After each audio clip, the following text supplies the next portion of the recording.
Okay, this is the first in a series of videos that I'm going to make describing a few things. First is I want to go through the AutoCAD dimensioning workflow.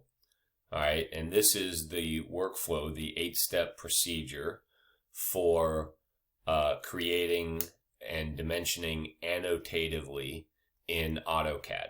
Okay, which is the way that we're going to do dimensions in AutoCAD. Okay, this is on your canvas in Module 8, dimensioning. Okay, so the first thing that we're going to do is we're going to go through the workflow. The second thing is I'm going to show you how to dimension using AutoCAD.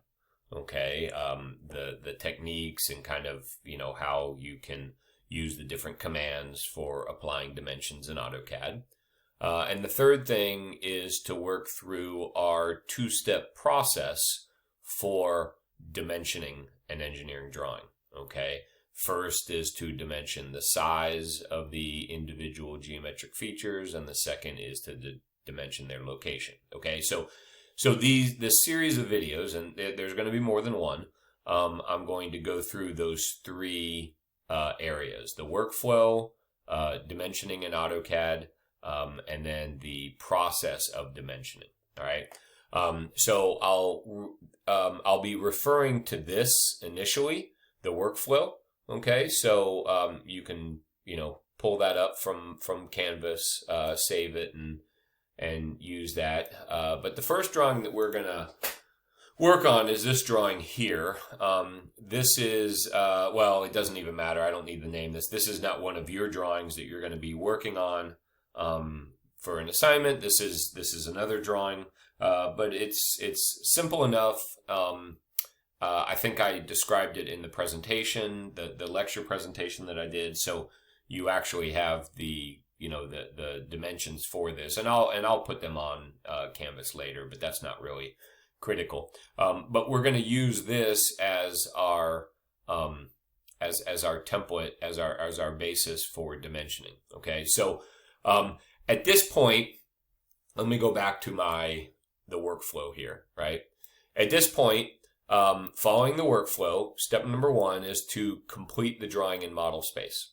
Okay, model space should contain all object geometry and any additional geometry relating to the object, such as break lines, cutting point lines, phantom lines, section lines, center lines, etc. Omitted from model space are any non-annotative objects, such as local or general notes, title blocks, tables, and sheet borders. In the case of annotative dimensions, the dimension objects will appear in model space. Okay, so we're at step 1, and I've just finished step 1. Okay, so now step 2 is to select a layout to plot the drawing. All right, so let me push this aside and we'll go through step 2.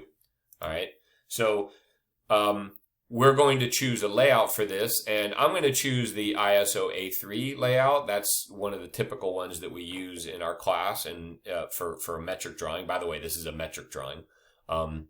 I should also add that whether this is a metric drawing or an inch drawing, the workflow doesn't matter. All right, the workflow is the same regardless of whether it's an inches or metric drawing. Okay, so we'll use the ISO A3. So I'm going to go to this. Okay, and we see the drawing is here.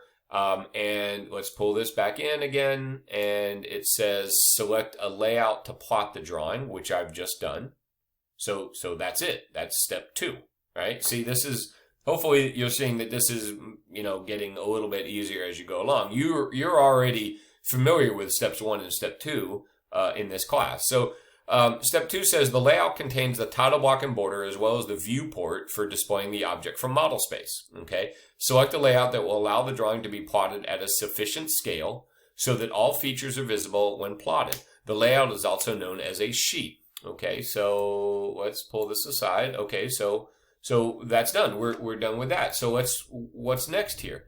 Step 3, go to floating model space and set the location and scale of the object in viewport. Well, again, you've been doing this in class.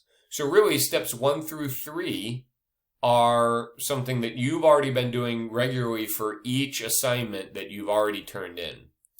All right, so what we're going to do is we're going to double click in here, right?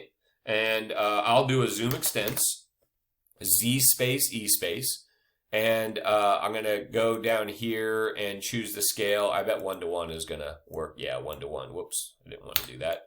1:1 is going to be fine. It's going to be a little tight with the dimensions. You can see, I'm not giving myself a lot of room here, but I'm going to try to put the dimensions between the views here and not outside the view. So I think that will be okay. So and you can always move this slightly. Right, so you can shift the view slightly if you need to. So nothing here is set in stone. Okay, so I'll go like that, and let's bring this back in. Okay, so step number 3. Now here's the important part, and again, you've already been doing this. Set the desired scale, viewport scale, which I just did. This is set at 1:1. Lock the viewport scale. Okay, so that's important. We want to lock that, so I go to the lock right down here, bottom right hand corner, and click on that. There we go, and lock it. Okay, so now everything's locked, and if I pan, well, now the whole sheet moves, which is what we want. Okay, all right, so let's move on. Step number 4: go to the model tab. Where's the model tab? Right down here. So I click on model tab. All right, so we're back where we started. Right? We created our drawing, we finished our drawing, then we go to our layout, we do our business in the layout, and then we go back to model space. All right? And here's where we start to add more, right, to what we normally do. All right? Step number 5, set the annotation scale in the model tab. All right, so what are we talking about here? The annotation scale. Okay, so the annotation scale is this number right down here. You can see it says 1:1. Now you might be thinking, well, wait a second, that looks like the viewport scale. Well, let me go to my layout and I'll show you. And I have to double click in here. There we go. And yeah, you see that 1:1. It looks the same, but watch when I hover over this. What happens when I hover over this? It says select scale of the selected viewport. So this is what we call the viewport scale. Now let me go back over here to model and let me hover over this. And what does this say? Annotation scale. So even though these numbers look the same, and they're not always the same, they are different. They represent different quantities. So this in model tab is the annotation scale. And what we want to do is we want to make sure that the annotation scale here is the same as the viewport scale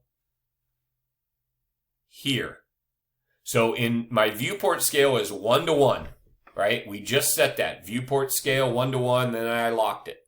Now let's go to model tab. The annotation scale also needs to be 1:1, and you can see it already is 1:1, right? But if it wasn't, then I need to change it to 1:1. Now I've changed it to 1:1. Now there's nothing to lock here, right? So that just stays 1:1. There's nothing to lock. But that is step 5. So let's bring this across again. Set the annotation scale in the model tab. The annotation scale on the status bar should be set to the same value, in this case 1:1, as the viewport scale in the layout. This is a key step.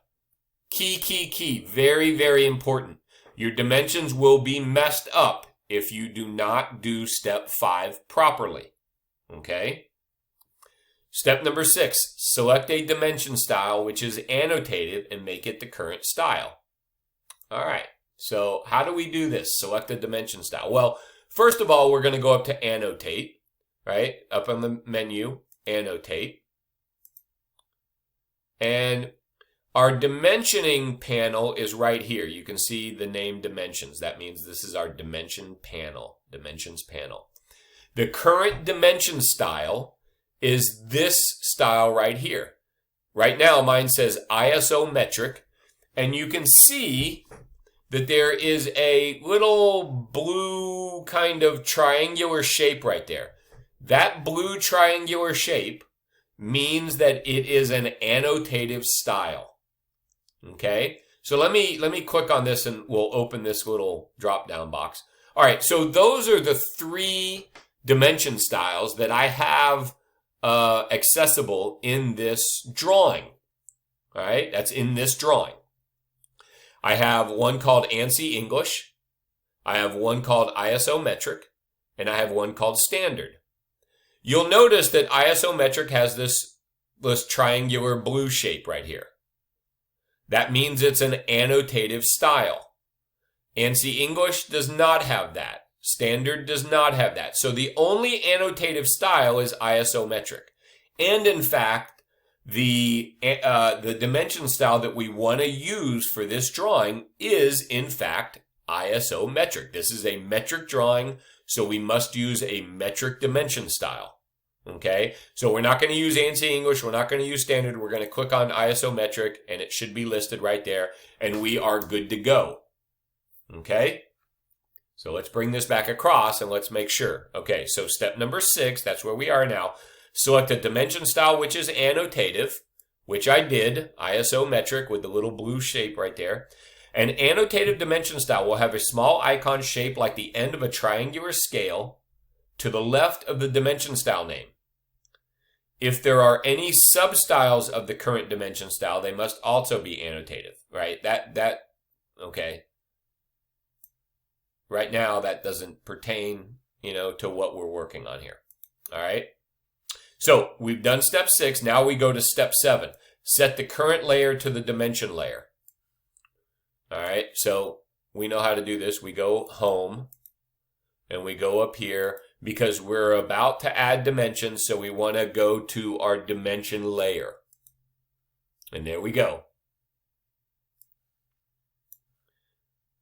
Dimension the drawing in model space. And that's it. Now we can start dimensioning. All right. So at this point, I'm gonna stop this video. I'll continue it in part 2 where I'm actually applying the dimensions. But for right now, I'll stop it so that this is purely focused on following the 8-step AutoCAD dimensioning workflow setup.